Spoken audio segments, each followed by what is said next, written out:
Hello बच्चों। तो आज हम लोग पढ़ेंगे क्या, coming of socialism in Europe. Europe में सोशलिज्म का शुरुआत कैसे होता है ये हम लोग पढ़ेंगे।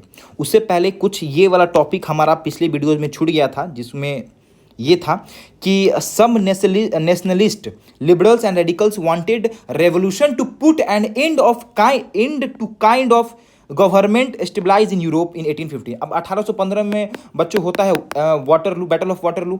तो बहुत सारे रेडिकल्स और लिबरल्स ये चाहते थे कि इस टाइप के गवर्नमेंट को जल्द से जल्द जो है वो खत्म करना चाहिए, एंड करना चाहिए। ठीक है, तब यहां से एक कम्युनिटी निकल के आता है जिसको कहते हैं हम लोग नेशनलिस्ट। क्या बोलते हैं? नेशनलिस्ट बोलते हैं। और ये जो नेशनलिस्ट है ये इस टाइप के गवर्नमेंट को ओवरथ्रो करने का काम करेगा। और nationalist talk of revolution that could create nation where all citizen would have equal rights. और इनका मानना था कि हम लोग एक ऐसा नेशन बनाएंगे जिसमें सारे सिटीजन जो है, सारे सिटीजन के पास बराबर का अधिकार होगा।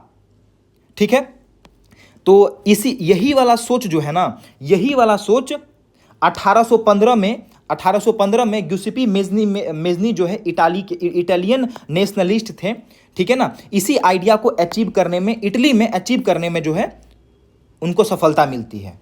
ठीक है, नेशनलिस्ट वाला आइडिया को कि अब हम लोग जो है, जो है एरिस्टोक्रेसी वाला चीज़, राजा जो गवर्नमेंट है अभी, जो बर्थ के हिसाब से जिसको प्रिविलेज मिल रहा है उसको उखाड़ फेंकने का काम कर रहा था नेशनलिस्ट, जिसका सफलतापूर्वक जो है अप्लाई कौन करता है? तो गुसेपी मेजनी 1815 में करता है, 1815 के बाद करता है। ठीक है, तो इस वीडियो में हम लोग पढ़ेंगे क्या, coming of socialism in Europe. Europe में सोशलिज्म का शुरुआत कैसे होता है इसके बारे में हम लोग डिस्कस करेंगे। अब देखो, सबसे पहले एक वर्ड आता है गुरुजी, सोशलिज्म। सबसे पहले आप हमको ये बताइए कि सोशलिज्म का मतलब क्या होता है। तो चलो हम लोग देखते हैं कि सोशलिज्म का मतलब क्या होता है। तो सोशलिज्म एक ऐसा इकोनॉमिक थ्योरी है जिसमें मीन ऑफ प्रोडक्शन, क्या मीन ऑफ प्रोडक्शन किसके हाथ में होगा? पीपल और सोसाइटी के हाथ में होगा, किसी इंडिविजुअल के हाथ में नहीं होगा। बात वही चीज कह रहा है। क्या कह रहा है कि उस टाइम पे जो रेडिकल्स बोल रहा था कि बहुत सारा प्रॉपर्टी किसी इंडिविजुअल के हाथ में है। ठीक है, उसी का चीज यहां बोल रहा है कि सोशलिज्म जो है, सोशलिज्म एक ऐसा थ्योरी है जिसमें मीन ऑफ प्रोडक्शन जो है वो ऑन्ड और रेगुलेटेड बाय द पीपल और सोसाइटी। ठीक है, दिस इज कॉल्ड सोशलिज्म। यानी किसी एक के हाथ में मीन ऑफ प्रोडक्शन ना रहे, वो पीपल एज अ होल के हाथ में रहे। ठीक है, इसी आइडिया को ध्यान से सुनो, इसी आइडिया को बच्चों स्प्रेड करने में तीन थिंकर्स का बहुत ज्यादा योगदान रहता है। कितना? तीन थिंकर। कौन कौन सा? रॉबर्ट ओवेन, लुइस ब्रेन और कार्ल मार्क्स। ठीक है, रॉबर्ट ओवेन, लुइस ब्रेन और कार्ल मार्क्स और फ्रेडरिक एंगल। ठीक है, तो इन तीन थिंकर्स का बहुत ज्यादा योगदान रहता है। इनका कहना क्या था? सबसे पहले देखते हैं ये रॉबर्ट ओवेन क्या बोलते हैं कि कोऑपरेटिव कम्युनिटी होना चाहिए।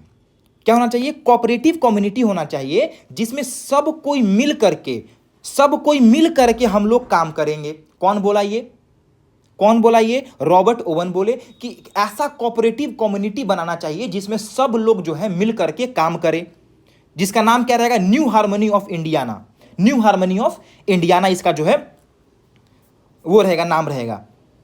तो कोऑपरेटिव कम्युनिटी के बारे में कौन बताता है? कौन सा थिंकर बताते हैं? तो रॉबर्ट ओवेन बताते हैं कि एक ऐसा कम्युनिटी होना चाहिए जिसमें हम लोग सब कोई जो है मिलजुल कर काम करें। अब लुइस ब्रेन क्या बोलते हैं? ये बोलते हैं कि ठीक है, कोऑपरेटिव कम्युनिटी होना चाहिए, लेकिन इस कोऑपरेटिव कम्युनिटी को गवर्नमेंट भी सपोर्ट करे तो और सोने पे सुहागा हो जाए।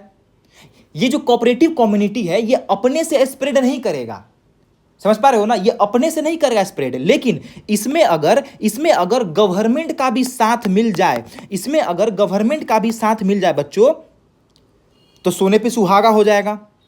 ठीक है, वही सब चीज यहां पे लिखा है, इसको बार बार पढ़ना है। ठीक है, एनसीईआरटी एक बार रीड करने समझ में नहीं आता है, 2 बार 3 बार 4 बार जब तक तुम रीड नहीं करोगे तुमको समझ में नहीं आने वाला है। ठीक है, अब आगे देखते हैं। आई कार्ल मार्क्स और फ्रेडरिक एंगल क्या बोलते हैं? ये बोलते हैं कि देखो, समाज में दो तरीके का लोग हैं। एक वो है जो शासन कर रहा है, यानी कि राजा लोग। एक वो है जो शासित हो रहा है, यानी जनता लोग। ठीक, एक वो है जो शासन कर रहा है, राजा लोग, और एक वो है जो शासित हो रहा है, जैसे जनता लोग। तो राजा का जब अत्याचार बढ़ेगा जनता पे, जो राजाओं वाला जो कम्युनिटी है, अगर उसका अत्याचार बढ़ता है किस पे? जनता पे, तब जनता जो है क्या करेगा? रिवॉल्ट करेगा। क्या करेगा? रिवॉल्ट करेगा। ठीक है, रिवॉल्ट करेगा जनता, और रिवॉल्ट करने के बाद इस मोनार्की को, इस ऑटोक्रेसी को उखाड़ करके फेंक देगा। और तब जा करके ये जनता जो है, ये जनता जो है, जो रूल्ड हो रहा है, ये जनता जो है, ये अपना एक ऐसा कम्युनिटी बनाएगा, एक ऐसा देश बनाएगा जिसमें सब कोई मिलजुल के रहेगा, साथ में रहेगा। ठीक है, ये थोड़ा सा भारी भरकम वर्ड बोल देते हैं, लेकिन चलो ठीक भी है, ये बात बिल्कुल सटीक है। ठीक है ना, कि जैसे जब आखिरकार कोई कब तक बर्दाश्त करे? पानी जो है सर के ऊपर जाता है तो फिर तो मार होना निश्चित है। ठीक है, तब मार हुआ, खूब मार हुआ। ठीक है, वही हम लोग देखेंगे इसमें। तो इसको जो है रीड करना है। कार्ल मार्क्स और फ्रेडरिक एंगल क्या बोलते हैं, आइडिया क्या देते हैं? ठीक है, कि जो कैपिटलिस्ट है और जो वर्कर है, अगर कैपिटलिस्ट वाला ज़्यादा अत्याचार करेगा वर्कर पे, तो पटक के वर्कर मारेगा एक समय के बाद। फिर एक ऐसा सोसाइटी बनाएगा जिसमें सब कोई जो है उस प्रॉपर्टी को, all property was socially controlled. क्या लिखा हुआ है? Socialist society where all property was socially controlled. ठीक है ना, ये जो है, इस टाइप के सोसाइटी को बोला गया ये होगा कम्युनिस्ट सोसाइटी। कौन बोला? कार्ल मार्क्स बोले कि इस तरीके के सोसाइटी को हम लोग बोलेंगे कम्युनिस्ट सोसाइटी। ठीक है, तो ये रहा हमारा जो है ये सेकेंड लेक्चर। ठीक है, जिसमें था कि coming of socialism to Europe, Europe में जो है किस तरीके से सोशलिज्म का शुरुआत हुआ। तो सोशलिज्म का हम लोग मतलब समझे, और सोशलिज्म के जो सोच था उसको डेवलप करवाने के पीछे तीन थिंकर्स का बहुत ज़्यादा योगदान रहा, रॉबर्ट ओवेन, लुईस ब्लेंस और कार्ल मार्क्स और फ्रेडरिक एंगल। ठीक है, कार्ल मार्क्स और फ्रेडरिक एंगल बेसिकली हम लोग को कम्युनिस्ट सोसाइटी के बारे में ज्ञान देते हैं, कम्युनिस्ट सोसाइटी के बारे में बताते हैं कि अगर कोई कैपिटलिस्ट है जिसके पास पैसा है, अगर वो गरीबों पर अत्याचार करेगा तो गरीब वाला पटक के एक बार मारेगा। ठीक है, और फिर जो है वो लोग एक ऐसा साम्राज्य बनाएगा, एक ऐसा सोसाइटी बनाएगा जिसमें सब कोई बराबर होगा। ठीक है, तो आज के वीडियो में इतना ही रखते हैं, बाकी मिलेंगे नेक्स्ट वीडियो में, तब तक के लिए ओके।